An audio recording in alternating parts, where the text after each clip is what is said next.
Bonjour et bienvenue dans ce classe un peu particulier. Aujourd'hui, on va essayer de discuter ensemble de l'analyse de vos workouts, donc l'analyse de l'essence même de votre discipline, c'est-à-dire vos WOD. La semaine dernière, sur les réseaux, je vous ai fait un petit sondage pour savoir si vous étiez plus le genre de personne à partir directement sur un WOD ou à d'abord analyser ce circuit pour être sûr de performer au bon rythme et au bon moment. Ça, on y reviendra juste après. D'abord, qu'est-ce que votre workout? Votre workout, c'est la chose sur laquelle vous allez être jugé. Un coureur de 400 mètres, il est jugé sur un 400 mètres en phase qualificative ou en finale. Un haltérophile, il est jugé sur les charges maximales qu'il va être capable de soulever le jour de la compétition. Est-ce que cela veut dire que toutes les semaines, tous les jours, ils sont sur leur maximale? Non. Vous ne pouvez pas lifter tous les jours 100% ou plus de vos RM et vous ne pouvez pas courir à 100% de vos rythmes ou plus tous les jours. Il y a d'abord une phase de travail en pourcentage inférieur qui vous permettra de bâtir le sommet de la pyramide et qui vous permettra d'être performant. On en revient plus précisément au CrossFit. Le CrossFit, vous êtes sur un entraînement croisé. Le workout se trouve pile au croisement de toutes vos capacités. Mes capacités d'haltérophilie, mes capacités de gymnastique et mes capacités d'endurance. Toute la semaine, vous vous entraînez de manière assez précise avec des pourcentages en haltérophilie, des pourcentages en endurance et des pourcentages en gymnastique de manière à augmenter vos capacités et l'augmentation de ces capacités devrait vous permettre normalement d'augmenter vos capacités en workout. Donc, nous avons trois filières, on va dire, on va les appeler des filières, on va trois outils différents vous permettant d'améliorer vos WOD. Et dans le petit sondage, il s'avère que vous utilisez des pourcentages assez précis dans ces domaines, mais pas dans vos circuits. Alors que, à mon sens, vous devriez les utiliser dans vos circuits pour bien connaître vos capacités et savoir ce que vous êtes capable de donner à un instant précis. Pour moi, le WOD en format maîtrise, on va en discuter en format maîtrise à l'entraînement du moins, pour moi c'est une répétition technique et stratégique de ce que vous allez être capable de donner sur un format de compétition. Par exemple, ça tombe très bien, il y a l'Open qui arrive la semaine prochaine.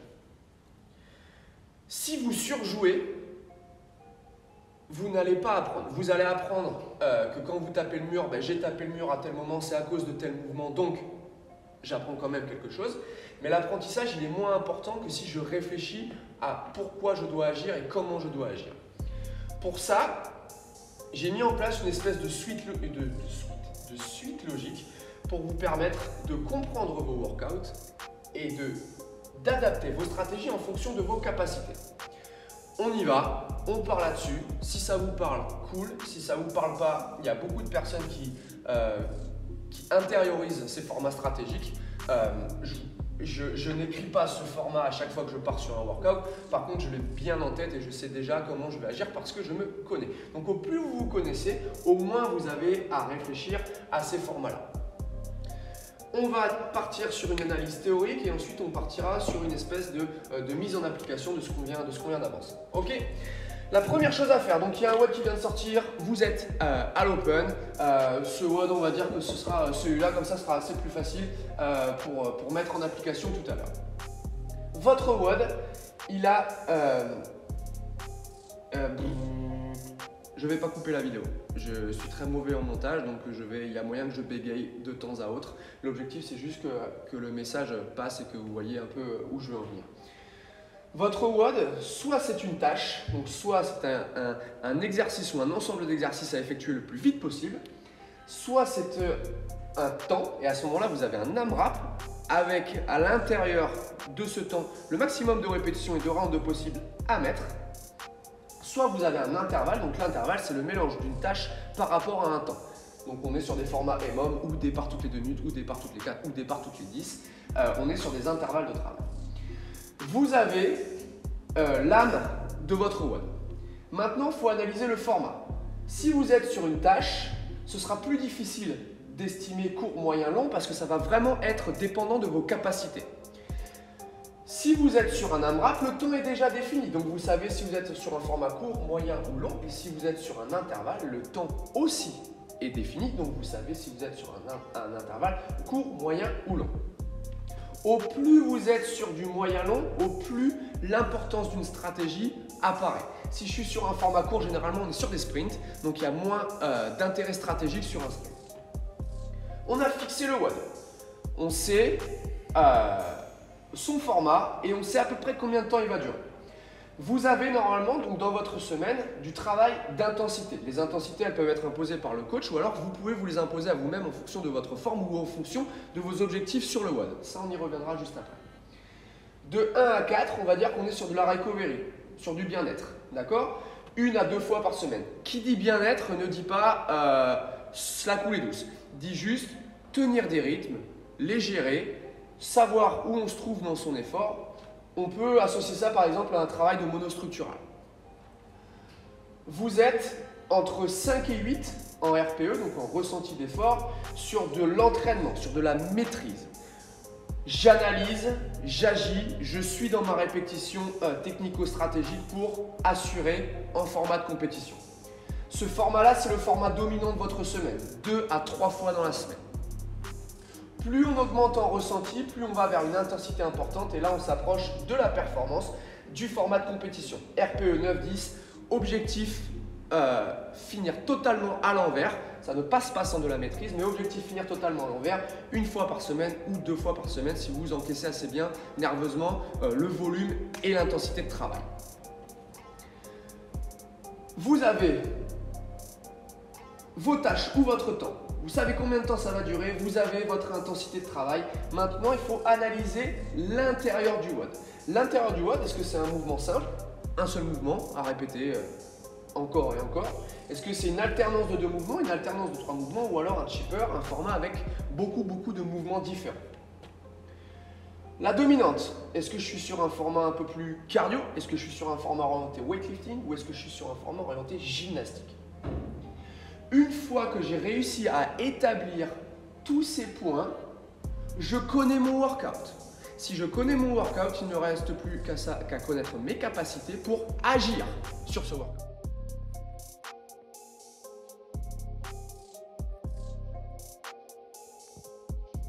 Je vous l'ai dit tout à l'heure, c'est une somme de capacités en haltérophilie, en gymnastique, en endurance.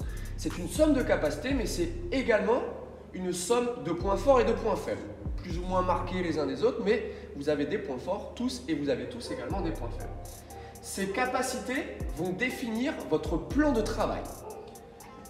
Le plan de travail, rythme, série, transition. Les rythmes, mon pace, il va se faire en fonction du ressenti de l'effort. Si je dois aller sur un rythme compétition-performance, mon rythme automatiquement va être un peu plus élevé. Si je suis sur un entraînement de maîtrise, c'est-à-dire que je suis dans ma semaine, je suis sur un entraînement où j'essaie d'avoir une répétition stratégique de mon format de WOD, à ce moment-là, vous êtes plus sur des pourcentages inférieurs. Vous n'allez pas chercher à envoyer une intensité très forte dès le début du circuit. Vous pouvez également avoir un ressenti par mouvement. Si il y a un mouvement qui est votre point fort, vous pouvez peut-être augmenter le ressenti de mouvement. Et si vous avez un mouvement qui est un point faible, vous pouvez également diminuer le ressenti de mouvement. Par contre, attention, augmenter l'intensité sur vos points forts pourra avoir un impact négatif sur vos points faibles. Donc à vous de calculer vos rythmes de manière adéquate pour vous permettre d'optimiser vos points faibles. Vos séries. Si je suis sur une série de 30 répétitions, ma capacité de travail me permettra peut-être 30 thrusters. Magnifique. Ma capacité de travail me permettra peut-être de faire les 30 thrusters unbroken. Mais si j'ai autour d'autres mouvements avec des skills assez élevés, par exemple comme le ring muscle-up, je vais certainement couper mes répétitions. Vous devez essayer de savoir, plus ou moins avant le WOD, comment vous allez couper vos répétitions. Unbroken en prenant le risque d'avoir une transition plus importante ou en série plus courte, vous permettant d'avoir des transitions plus courtes entre les mouvements. Les séries, elles vont être imposées par votre capacité, donc je viens de le dire, j'ai certainement la capacité de faire 30 thrusters unbroken. Ou par le nombre de répétitions total. J'ai la capacité de faire 30 thrusters unbroken, mais après j'ai 20 ring muscle-up, donc je vais peut-être couper pour adapter mon schéma de répétition au prochain mouvement. Dans chaque, plus vous avez de mouvements, plus vous avez de transitions. Les transitions, ce sont les temps morts. C'est ce temps qui vous permet de rejoindre un autre atelier. Au plus ils sont courts, au plus vous allez avoir de temps actif. Au plus vous avez de temps actif, au plus vous marquez des répétitions, donc vous marquez des points, donc vous progressez dans votre WOD. Elles sont certainement nécessaires, mais si elles sont trop longues, vous perdez des points. Je viens de le dire à l'instant. Donc, à vous d'adapter vos séries pour gérer au maximum vos transitions. Ok? Donc, on récapitule. Je connais toutes les facettes de mon WOD. Je me connais, je sais à quelle intensité j'ai envie d'aller, donc je sais dans quelle zone je dois travailler, je sais déjà comment je vais couper mes répétitions, à quelle intensité et comment je vais gérer mes transitions. On a une étape qui est importante en format performance, qui l'est un peu moins en format d'entraînement, c'est la gestion de l'espace. Au plus mes ateliers sont proches, au moins j'ai de déplacement, au moins j'ai de transition. Au moins j'ai de transition, ça me permet peut-être de gagner quelques secondes en transition et de gagner un petit peu en intensité sur un format. Si je dois aller à l'autre bout de la pièce pour effectuer un autre mouvement et que je tire à 1005, 1008, 2000 sur un rameur, si le mouvement se trouve à côté de moi, je vais peut-être pouvoir baisser mon intensité de manière à sortir et être capable d'enchaîner directement avec un autre mouvement. Donc parfois, gérer votre espace vous permet de gérer vos intensités. Vous avez tout. Maintenant, quel est votre objectif personnel? J'ai mes capacités, j'ai le format du WOD. Quels sont mes objectifs sur ce WOD? Objectif de performance, comme à l'Open, ça ne se fera pas sans stratégie. Objectif de maîtrise, ça peut être une maîtrise spécifique.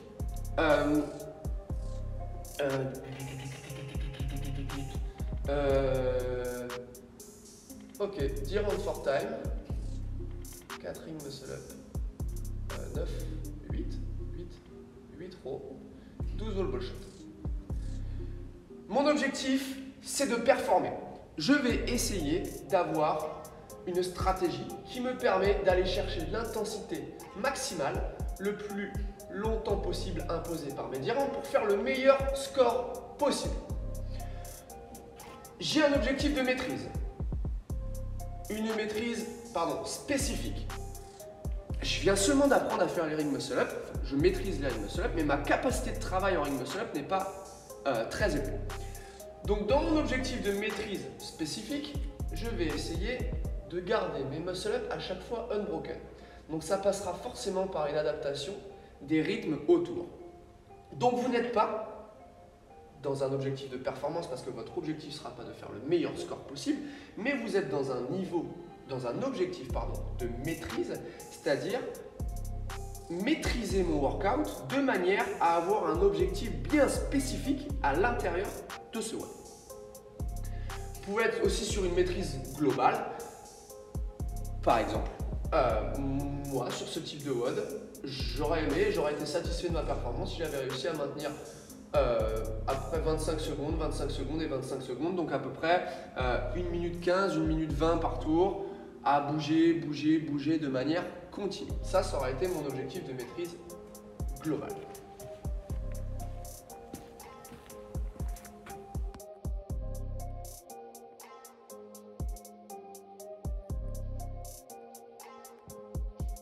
Alors, on va terminer cette petite présentation par une mise en application qui doit être individualisée. Donc, je vais le faire pour moi, d'accord? Parce que vous n'êtes pas avec moi, donc je ne peux pas trop analyser pour vous. Et on va analyser un format qui est sorti la semaine dernière dans la programmation, qui était un format pour le temps, on analysera juste après, avec des chest to bar pull-up, des thrusters et des bar facing burpees. Donc, for time, ça va se péter la gueule. Oh, pas mal. On est sur un format pour le temps. Assez difficile d'analyser combien de temps va durer le WOD, parce que je ne l'ai pas encore fait, mais en analysant le nombre de répétitions, je vais pouvoir à peu près estimer où je me trouve. On est sur un global de 60 répétitions sur 3 mouvements différents, donc 60 chest to bar, 60 thruster, 60 bar facing burpee. Je pense que je vais me trouver sous les 8, juste pas possible pour moi, entre 8 et 10 minutes. Donc je vais être sur un format moyen. On était en préparation de compétition, donc là je suis sur une intensité maximale. Nous sommes sur un triplet. 3 mouvements différents. Et à dominante, on a le bar facing burpee qui à mon sens est un mouvement un peu plus cardio, le thruster qui est weightlifting et les chest to bar qui sont gymnastiques. On a les 3 dominantes. Moi en tant qu'athlète, j'adore les chest to bar pull-up. J'aime pas spécialement les thrusters, mais dans ce circuit-là, je pense que ça va se passer assez bien. J'ai un réel problème avec les burpees, je suis lent et en plus de ça, je me conforte dans l'idée que je suis nul. Et quand je me conforte dans l'idée que je suis nul, je suis encore plus nul. Donc, chest to bar pull-up, thruster. Chest to bar pull-up, c'est mon point fort. Thruster un peu moins. Burpee un peu moins. Comment je fais en termes de rythme, série, pour maintenir l'intensité maximale et pour du coup me retrouver dans un schéma de performance? Je ne vais pas couper les chest to bar. Je ne vais pas couper les thrusters. Je vais garder les thrusters unbroken. Donc maintenir une intensité sur mes 2 mouvements forts et tomber un petit peu en intensité sur le bar facing burpee, mais tout en continuant à marquer des points. C'est-à-dire tomber l'intensité, mais ne pas m'arrêter. Bouger lentement, mais de manière continue. J'ai mes rythmes, j'ai mes séries, je sais que je ne vais pas couper. Si je coupe, j'augmente mes transitions. Si je coupe une série de thrusters, je ne marque pas de points. Si je baisse un rythme sur des burpees, je continue de bouger, ça veut dire que je ne suis pas dans un temps de transition, je continue de marquer des points. En termes de gestion de l'espace, assez simple, ma barre de pull-up, ma barre de thruster juste en dessous, mes burpees de chaque côté. Je vais essayer de limiter au maximum les transitions. Mon objectif personnel, avec tout ce que je viens d'analyser, ce sera pousser le rythme sur les chest to bar, maintenir mes thrusters, garder une capacité de travail sur mes burpees ici, c'est-à-dire ne pas m'envoler en termes de rythme pour maintenir une gestuelle constante, et par contre annuler toutes les transitions possibles et pousser le rythme sur les burpees de 9 à 6. Me connaissant assez bien, je pense que si je pars un tout petit peu trop fort sur les burpees ici, je vais couper le rythme vraiment fort sur mes derniers burpees. Ça, c'est ma stratégie de WOD. Je me connais bien, donc du coup, ça m'a pris pas longtemps. Vous n'avez, à partir du moment où vous allez avoir inscrit ces concepts, vous n'allez plus avoir besoin des tableaux et de réfléchir à tout ça. À partir du moment où vous allez le faire 1 fois ou 2 fois dans votre semaine, vous allez réussir à vous connaître de plus en plus, à analyser de plus en plus et donc du coup à devenir de plus en plus performant, je vous le rappelle, dans votre zone de travail qui est l'entraînement croisé.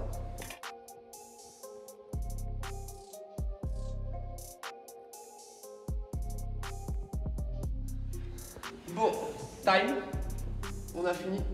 On a vu ensemble l'analyse du workout, on a vu ensemble l'analyse de l'athlète, de vos capacités athlétiques. On a vu ensemble une mise en application. On débrief tranquillement sur ce qui vient de se passer et ce sera la fin de la vidéo. Donc,